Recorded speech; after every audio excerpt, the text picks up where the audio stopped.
Welcome back, Taurus. This is part 2 of your overview of your solar chart for 2010. In particular, June the 8th looks optimistic, and a light could switch on in your mind there. Also September the 19th and January the 4th, 2011. Definitely a positive leap forward, very likely on or just to the side of those two dates, but of course it always depends on your own personal chart. When Saturn retrogrades to oppose Uranus, that's to say goes backwards, to oppose the planet Uranus from April the 26th to the beginning of July, you'll probably be working harder, getting to grips with practicalities, the practical side of love relationships, anything personally empowering which stimulates your personal creativity, so some kind of a hobby there, or something that you do because you just like to, but which makes you work quite hard, makes you focus quite hard. On the one hand, you must conform to the rules of the status quo on this, or maybe somebody else's quite sort of rigid views on things, but on the other hand you must keep an open mind. Maybe it's not somebody else's rigid views, maybe it's just circumstances that you've got around you which kind of box you in a little bit.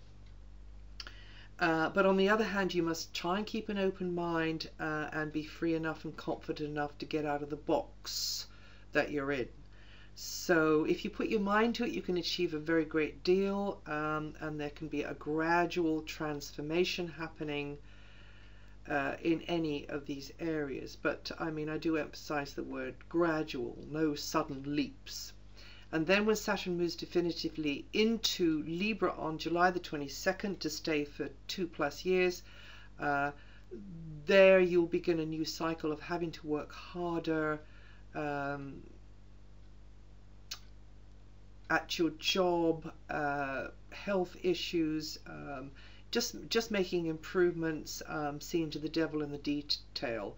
Also perfecting any skills or techniques or projects which may support you later in life, so learning something new there too. The second eclipse on July the 11th, that's going to herald change coming through communications and personal self-expression through perhaps imaginative activities or artistic activities. Great time to sort out your thoughts and to put your cards on the table over something. Perhaps paperwork, more paperwork will be involved at that time. Study could be a key feature here. Gathering information also. However it is for you, in your particular part of the universe, you'll be being alert to what's new on the block, I guess, keeping your ears pricked. New beginnings in any of these areas over the 6 months following this date. Very likely. Saturn may have you working hard on dotting the I's and crossing the T's, but Jupiter Uranus begins a cycle of expansion and personal growth from behind the scenes during, or rather starting on June the 6th. Pluto's now in Capricorn, will be there for many years, around about 14 now, I guess, and that influence is going to help you dig deeper to discover a basic truth or a key insight, which is ultimately going to be very enlightening for you and transform your life for the better. The path to it might be a little bit winding though. This strong drive growing within you pushes you forwards along with anything related to travel, education or communications. It's a bit like just blindly following that tuggy string, from your gut and from your heart. Because sometimes you really won't know why you're doing it. But just trust that. Also, a burning personal issue could make you keener to clear the mental clutter and start with a clean slate. With the planet of death and rebirth affecting your belief structure, you could go overboard with an idea. You could get really over keen and maybe fantasize about it, or a guru figure, putting them up on a pedestal. So just try to keep things in perspective and you'll be fine.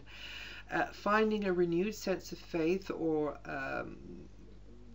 new horizon. Maybe it's connected to a new horizon, means steering a new course for a while, and there it may, and in that case, you know, you may have to be tenacious, you may have to kind of be quite courageous, but Pluto's going to give you that, and Pluto's going to give you the strength that you need.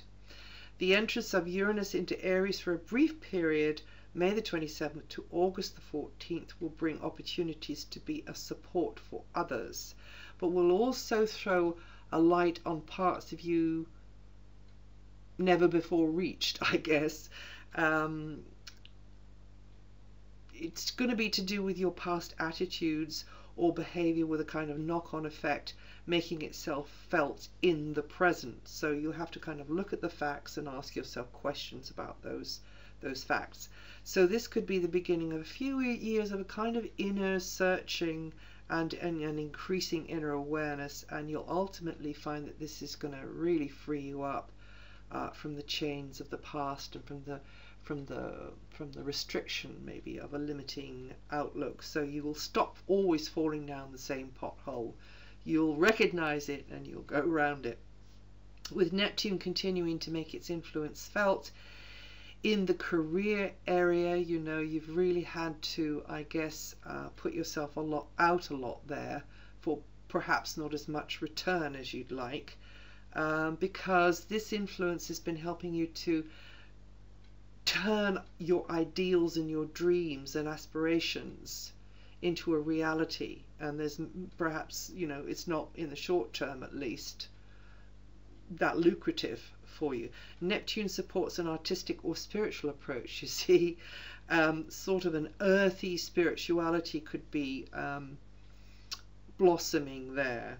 But also the image that you're putting out, the image that you're showing the world at large, should have some of these elements in it. And if it does, well,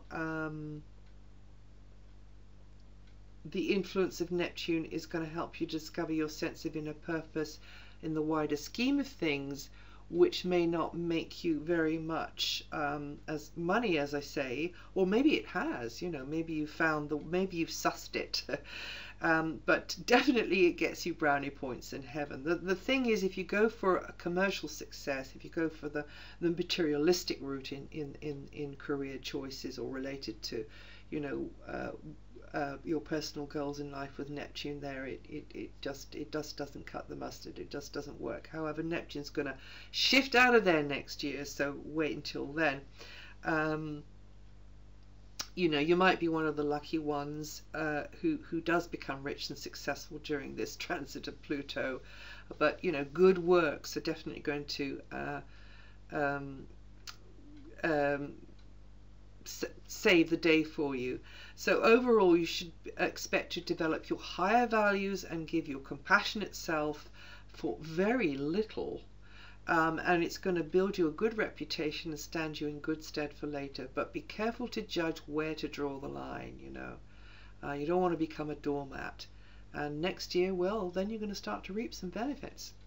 So that's it. That's the end of part 2 of your overview of 2010. And if you know your rising sign, have a listen to that too. And have a wonderful new year.